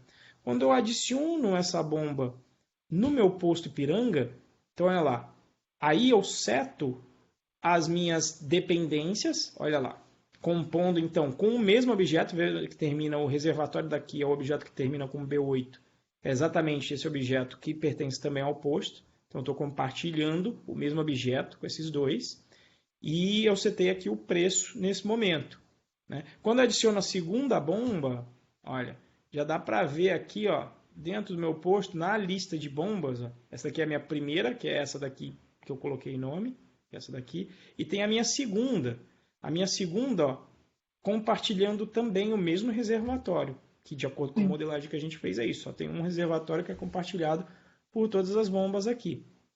Então ele setou, e veja que nesse momento, então, o objeto do tipo posto ele está compondo com uma lista, e essa lista possui dois elementos, cada um com uma bomba de gasolina. Então, conforme eu vou delegando, eu vou repondo vou aqui fazendo a lógica do posto. Qual que é a sacada? Aqui é meio um trade-off. Por quê? Porque o meu código de posto ele fica mais de alto nível. Cada uma das classes fica com uma lógica relativamente simples. Ó, você olha o reservatório de gasolina, a lógica é muito bobinha. Ó, é só controlar o volume. Aqui na bomba é só controlar preço e delegar para o reservatório o cálculo do volume total do posto. Então, cada um dos elementos fica mais simples, mas a execução em si não fica mais simples na orientação a objetos. Inclusive, é bom tomar cuidado com isso, sabe? Se der para fazer uma solução, às vezes, procedural e faz sentido, você nunca precisa já sair apelando para uma solução de orientação a objetos. Quando você está partindo para orientação a objetos, porque você quer abstrair conceitos e ganhar flexibilidade. Mas o preço a se pagar, e em geral em software é sempre assim, toda vez que você quer flexibilidade, você vai aumentar a complexidade. Então você vai ficar sempre nesse trade-off. Ah, Lucas, então você percebeu, é isso aí. Eu não precisei usar os prints. Tá? Exatamente. Quando eu coloco teste, eu não preciso de print. Inclusive, quando eu dava aula na FATEC, toda a matéria minha, as duas primeiras aulas, os dois primeiros dias de aula eram a mesma. Aliás, era sempre, as três primeiras aulas eram as mesmas 3 primeiras aulas, independente da matéria. A primeira era a apresentação do pessoal, da ementa e do histórico, do que ia acontecer. A segunda era uma aula de Git. E aí, depois dessa aula, eu falava, gente, perdeu o código. Eu vou falar só bem feito. Porque eu já ensinei agora o Git para vocês. Vocês não podem perder código nenhum mais na vida de vocês. Não tem mais desculpa de o cachorro mijou no meu notebook, o meu notebook caiu na piscina, não tem mais essa desculpa. E depois eu ensinava teste. E aí, depois de ensinar teste, eu falava, toda vez agora que eu encontrar um print no código de alguém, que seja de debugar, eu vou tirar um ponto. Né? E a intenção, obviamente, não era sacanear, né? Acho que da minha época de militar, às vezes eu gosto de apelar aí para essas coisas de autoridade, né? Mas na realidade o objetivo é que a galera aprendesse a debugar código, que é o que eu fiz aqui, e garantir o funcionamento do código aqui, porque o print não garante que está funcionando. Você teria que ficar lendo todos os prints para entender se, quando você coloca uma funcionalidade nova, se quebra alguma funcionalidade antiga que você fez. E quem já fez um programa relativamente grande, onde relativamente, sei lá, umas 500 linhas com pelo menos umas 4 funcionalidades, já passou por isso. Você implementa a primeira, está funcionando. Aí você implementa a segunda, quando você vai ver, quando você implementou a segunda, a primeira quebrou. Aí você vai colocar, aí você conserta, dá ali um jeito, consegue, aí você vai implementar a terceira, você quebrou uma das 2 anteriores. Então, como é que você tem uma garantia maior de que quando você coloca uma funcionalidade nova no seu sistema, as anteriores fiquem funcionando? A forma de você tentar ter uma garantia maior dessa qualidade é através do teste de software. E o primeiro nível de teste é esse teste que a gente está fazendo aqui, que é o chamado teste unitário. Onde a gente tenta, na verdade nem tão unitário, aqui a gente já está fazendo um teste também de integração. Porque na verdade quando a gente manda abastecer gasolina, para fazer isso, o posto está fazendo uso da bomba e do reservatório. Então a gente está tendo a integração de 3 objetos aqui nesse caso. Tá? Mas o primeiro nível seria esse nível aqui, caixa branca. O mais simples, você teria também um nível funcional, onde você vai emular realmente o usuário. Tem até uma live aí do Dudu, que ele fala de BDD, que aí o pessoal realmente escreve o requisito na forma de história, é um requisito testável, é muito bacana de se aprender. Então, assim, eu não sou xiita com relação a teste, eu não acho que você tem que fazer TDD mesmo, como a gente fez aqui, que é o teste antes do código, mas o código para mim sempre tem que ter teste. Se você está pensando em manter o código por um certo tempo. Né? Então, se é uma aplicação que você vai dar manutenção. Né? Então, se você for ver o histórico do próprio site do Python Pro, e no curso eu mostro tudo isso também. Inclusive, de vez em quando eu puxo a orelha da galera. Eu vou pegar o código dos outros. Não, cadê o teste? Não tenho. Eu falo, puta, tive um tempo mostrando para você qual que é a coisa, pelo jeito eu não consegui ser efetivo para mostrar o ganho disso. Mas o básico é não ter print, Lucas. E imagina quando é programação web, que para testar você nem print tem. Você tem um servidor que você vai ter que dar um reload na página. Por mais que você coloque ferramenta de fazer reload automático, você tem que dar um reload na página para conseguir homologar aquilo. O Isaac colocou aqui, testes têm me ajudado bastante em não quebrar nada quando colocamos alguma funcionalidade. Semana passada no trabalho fomos criar um método e notamos pelo teste que algumas coisas quebrariam. Acabou que até achamos um bug. Pois é, né, Isaac? E aí, qual que é o sentido? Você já pega esse bug antes dele ir bater na cara do cliente. Porque se começar também a bater bugs na cara do cliente, você acaba perdendo a confiança do cliente. Tem muito lugar que eu conheço que é isso. Quando a galera quer fazer uma melhoria no sistema, o cliente fala, não vai fazer melhoria nenhuma, não. Por quê? Porque quando ele está falando isso, ele está falando o quê? Não, toda vez que você faz melhoria, dá merda e quebra tudo. Então, melhor deixar assim, sem a melhoria. Então, você vai minando a confiança com o teu cliente. Então, a ideia é que... Né, e o cliente não entende. O cliente, porra, mas isso aqui funcionava semana passada, por que deixou de funcionar agora? Você não vai conseguir justificar para ele, não, software é um sistema complexo, e aí quando você mexe um lado, realmente pode ter efeito no outro. Realmente pode. E a humildade de reconhecer isso é você fazer um processo de entrega contínua com testes, né, em que você vai entregando pequenos pedaços e você vai tendo ali a camada dos testes para garantir, não para garantir 100%, mas para te dar uma confiança maior, para você produzir software com mais qualidade. E assim, eu não consigo mais, simplesmente não consigo mais desenvolver sem o teste, exceto nos casos que eu falei. Inclusive eu usei hoje. O Fernando depois até me pediu, depois eu posso até mostrar. Eu usei hoje, não, foi ontem. Eu fiz um robozinho, um crawler, que basicamente foi no fórum, que eu estava falando lá do fórum. Quando eu fiz o fórum pela primeira vez, eu coloquei a categoria, eu chamei de categoria aulas. Eu acho que essa categoria até existe ainda. Eu só tinha uma categoria aulas. E eu queria dividir as categorias nos módulos, porque aí eu conseguia controlar o acesso, né? Ou seja, aulas agora está com 0. O que eu fiz? Fiz um robô para fazer isso.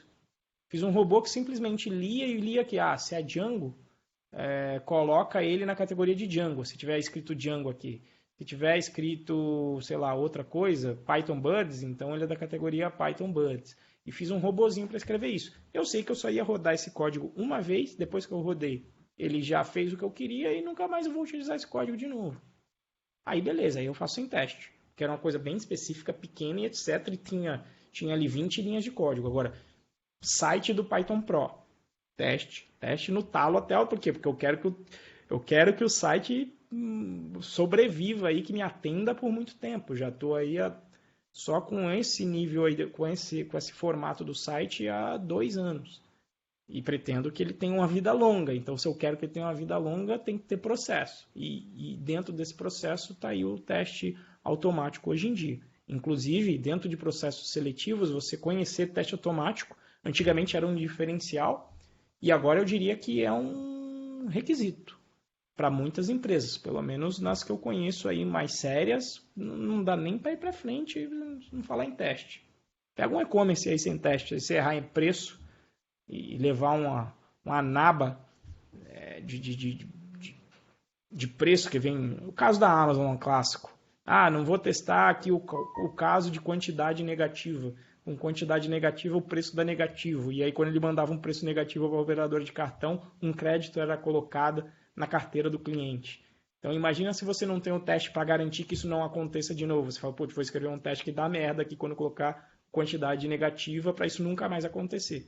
Senão, são as coisas aí que você vê no dia a dia. O cara faz uma funcionalidade, cria 2 bugs, aí contratam 2 desenvolvedores a mais, um desenvolvedor a mais para corrigir os bugs, aí quando ele corrige cada um dos bugs, cada um gera mais outros 2 bugs, aí você contrata mais 2 caras para consertar, e aí a empresa alguma hora vai falir porque não consegue manter isso sustentável, ou você também tem o bug zumbi. Você conserta ele numa versão, depois dali a 2 versões ele volta.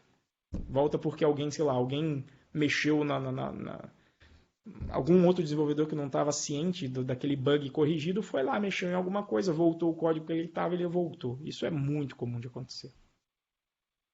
Bom, gente, mas falei pra caramba, na verdade já para demorar 1 hora, demorou 1h48. Alguém tem mais alguma... Deu para entender aí, pessoal? Ajudou aí o plantão de hoje? Sim, bastante. E Marilívia, fica tranquila que vão demorar aí demora um tempo para você conseguir pegar coisa. Mas o que eu recomendaria é tenta começar a pegar problemas realmente reais seus para resolver, porque às vezes a programação procedural já resolve muita coisa. Tá? Inclusive, quando a orientação a objetos, tem lá, o Luciano fala desse caso. Para os criadores da orientação a objetos, só quem iria trabalhar com orientação a objetos seriam os criadores de bibliotecas e frameworks. Digamos, o programador do dia a dia, ele seria só um cara que pegaria aquela biblioteca, utilizaria, pronto, acabou. E se você for ver o Django do dia a dia, é muito isso. Te dá uma função, que é uma view, que pega o request, que faz não sei o que, tal. Você não trabalha assim com uma orientação a objetos profundamente todo dia. Você não vai ficar parindo abstrações gerais no dia a dia. Em geral, você só vai pegar a ferramenta e vai usar. Esse era o intuito. Mas, segundo ele, alguma coisa deu errado no meio do caminho e todo mundo começou a enfiar a orientação a objetos para tudo. Né? E ele considera que isso não é o fundamental. Né? O fundamental começa que, às vezes, uma simples função e programação procedural vai resolver no teu dia a dia. Aí, tá? E aí, trabalhando nesses problemas mais reais com a galera, que já manja um pouco, de repente a gente vai trabalhando nessa filosofia aí de vamos ver se está simples ou se realmente precisa de orientação a objetos. Mas é uma coisa que vem com o tempo. Tá? O código está no repositório, tá? Deixa eu até já fazer um commit aqui, e aí eu já mostro. Ctrl K. Posto de gasolina.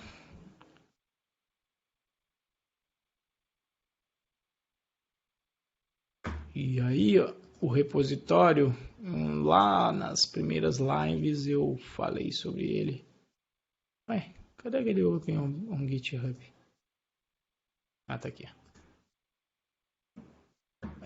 O link aí dele é, olha, github.com/pythonprobr/plantão de dúvidas. E aí você consegue navegar até aqui o código do plantão, que no caso é o código do posto de gasolina, tá? Eu coloquei aqui, ó, no pacote OO e tá aqui, ó, posto de gasolina. Tá aqui o código que eu fiz agora. Beleza? Muito obrigado aí, Fernando. Renzo, excelente outro passeio pela maestria. Muito obrigado. Que isso, cara? Estamos aqui para crescermos juntos aí. Tá certo?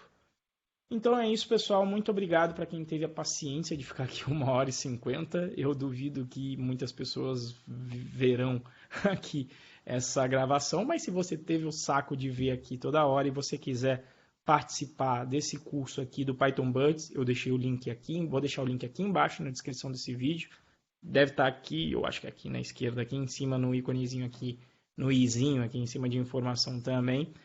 O curso é gratuito, mas o convite para participação ao vivo eu só mando para quem efetivamente se inscreve no curso, porque, como você deve ter notado, aqui a gente já está abordando o que é visto nas videoaulas.